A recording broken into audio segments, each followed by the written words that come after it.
भाइयों को नमस्कार। आज अपने वार्तालाप करते हैं इस बात को लेकर के कि अवध ओझा सर ने भी वो आप पार्टी ज्वाइन कर ली है। अवध ओझा सर जो है यूपीएससी की क्लासेस लेते रहे हैं और बच्चों को अफसर बनने की शिक्षा देते रहे हैं, जिसमें उन्होंने बड़ी सत्यनिष्ठा और वो बातें जरूर पढ़ाई हैं। तो अवध ओझा साहब की और आप बड़ों के आजकल विचार मिल गए हैं।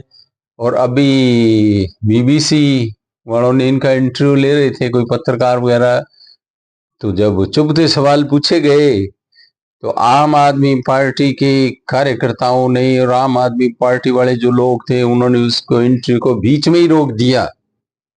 ऐसे क्या सवाल हुए जो इतने मतलब चुभते हैं? ऐसे कोई सवाल पूछने चाहिए, सवाल ढंग के पूछे जाएं जिनका इतना जवाब जो है चुभता ना हो। मतलब जवाब भी वे चुभता सा ही आएगा ना, चुभते हुए सवाल है तो वो निकाल के फेंकेंगे तो फिर सवाल के जवाब आएंगे, जवाब आएंगे फिर आगे सवाल पैदा होंगे, फिर और पंगा पड़ जाएगा। तो उन्होंने बीच में रोक दिया। अब बीच में रोक दिया तो लोगों को तो बात बनानी होती है, वो मुद्दा पकड़ लिया। इसका मतलब अभिव्यक्ति की स्वतंत्रता नहीं है। अभिव्यक्ति की स्वतंत्रता का मतलब चुभते सवाल पूछोगे आप। तो क्या हुआ कि फिर दोबारा वो इंटरव्यू वहीं से शुरू करके फिर उन्होंने लेने का नाटक किया। नाटकबाजी में आम आदमी पार्टी का मुकाबला नहीं है। ओझा सर जो है पहले बीजेपी में और कांग्रेस में जाने का प्रयास करते रहे हैं, टिकट मांगने की कोशिश करी, वहां बैठी नहीं साहब।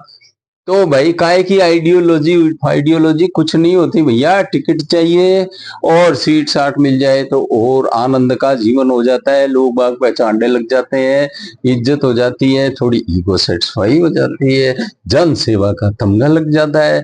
तो वो जरूरी है भाइयों। तो अब क्या है, इन्होंने उसमें ज्वाइन कर लिया। अब ज्वाइन कर लिया तो केजरीवाल जी को और एक गिरगिट की फोटो ये बीच में रख, सामने एक टेबल पे गिरगिट की फोटो रखनी चाहिए केजरीवाल जी को।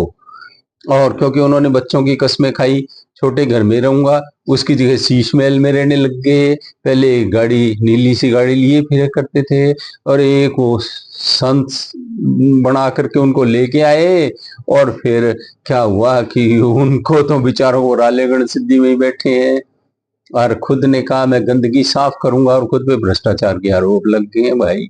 अब ओझा सर और आगे हैं, अब वो इनको शिक्षा दीक्षा देंगे। वैसे जेल की सफर कृष्ण जन्मभूमि की तीर्थ यात्रा है, बहुत से लोग इनके मिनिस्टर वगैरह करके आ गए हैं। तो अब बोलो क्या करें जी। और ये आरटीआई के एक्टिविस्ट रहे हैं, मैक्स से अवार्ड मिला हुआ है।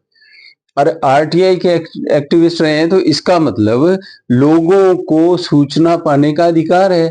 सूचना लेने के लिए कोई चुभते सवाल पूछोगे तो कैसे सहन होगा? ये नहीं सहन हो सकता।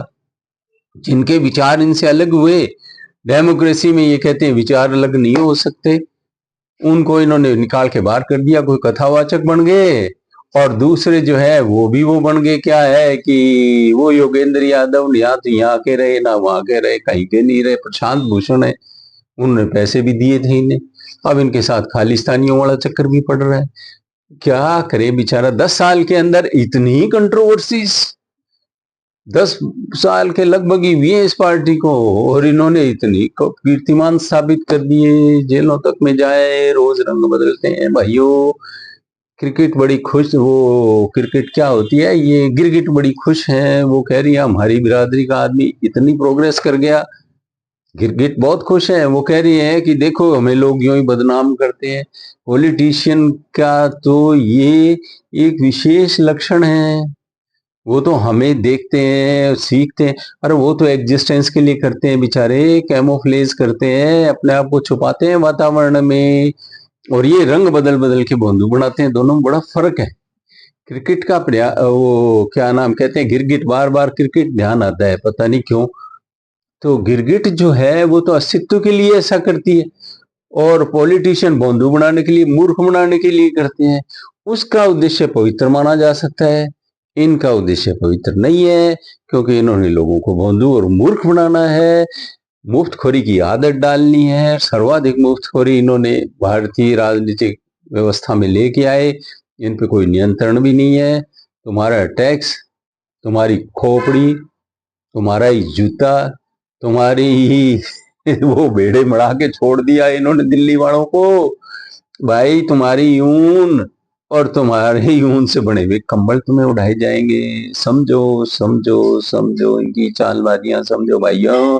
अब तो इनके गुरुजी और आ गए हैं ओझा सर, वो तो इनको और ट्रेनिंग देंगे। वो भी सीखे सिखाए हैं जब उन्होंने शुरू में लक्षण दिखा दिए।